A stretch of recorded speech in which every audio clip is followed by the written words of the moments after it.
How important it is to treat perio or gum disease before orthodontic treatment, which Invisalign is just a form of orthodontic treatment. Let's talk about this because a bunch of people tagged me on this question.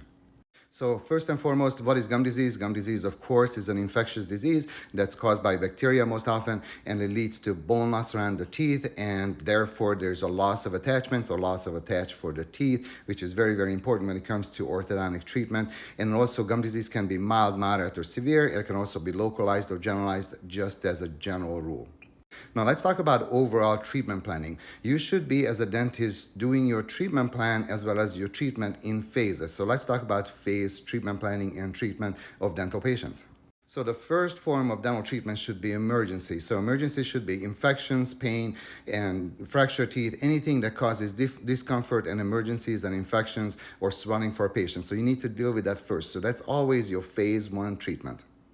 So phase 2 treatment is going to be gum disease as well as basic decay control. So that's when you're going to take care of any gum disease the patient has or gingival inflammation or gingivitis. And that's also the phase where you're going to take care of all the cavities. You know, if the patient has a broken tooth that doesn't cause emergencies, you're going to do the buildups and you're going to do the fillings. But first and foremost, you're going to deal with the gum disease. And what's the treatment for gum disease? First of all, you need to diagnose it. You diagnose it from bone loss and you're going to treat it with root planing. And there's several forms of root planing. You can do surgical root planing or flap surgery or just general root planing without surgery. But you need to classify gum disease into, just as a general rule of thumb, generalized or localized, and it could be mild, moderate, or severe. And it's depending on how much bone loss you see and several other factors. But the main point is that in a phase 2 part of your treatment of dental patients, you need to deal with the gum disease or the gingival health of the patient as well as decay control.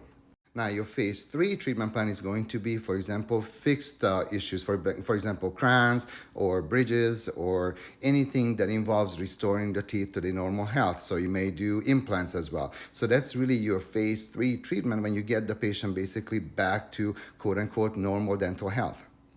And to proceed to phase 3 treatment plan and later phases, you must control decay and you must control periodontal disease. That's essential. So if you've done your root planing for the periodontal patients in phase 2, now you need to do what's called periodontal maintenance. Those patients will never be prophies. They need to be periodontal maintenance and they need to be cleared for perio disease. And if they still have perio disease after you have done the root planing, of course, you need to refer them to a gum specialist. Now, also in phase 2, if a patient had, for example, generalized severe gum disease or even generalized localized gum disease or generalized moderate gum disease, you probably need to refer them to a gum specialist anyway because they're going to need flap surgery for any severe or strong generalized moderate gum disease. So to save you yourself and the patient headache, you may just want to refer them to a periodontist.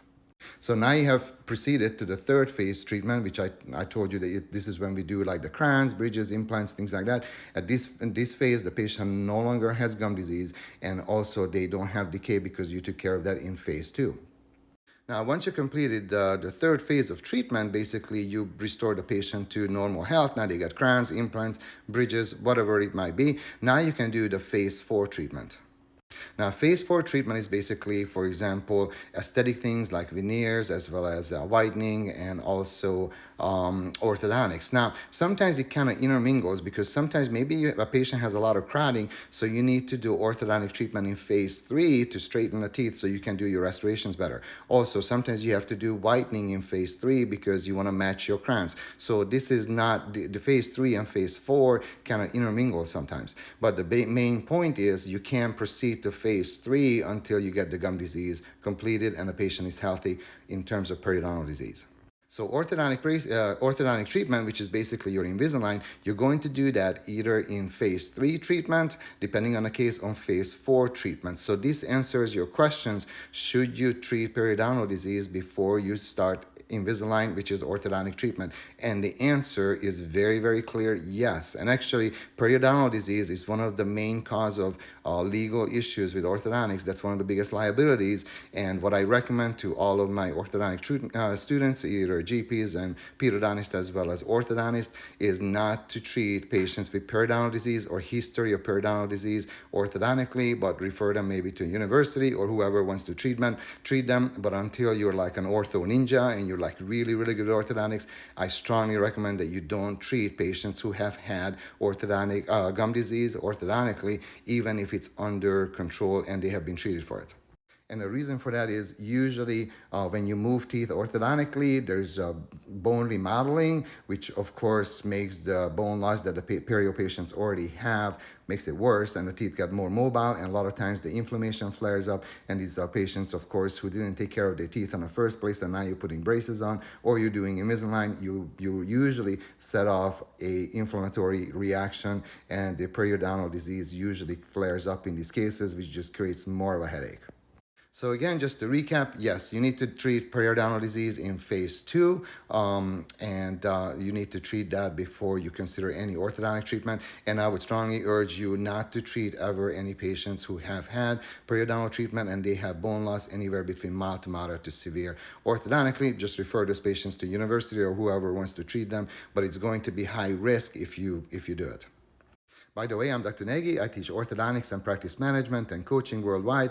And if you have any questions, post it below this video. I'll try to answer all the questions, and have a good rest of the day.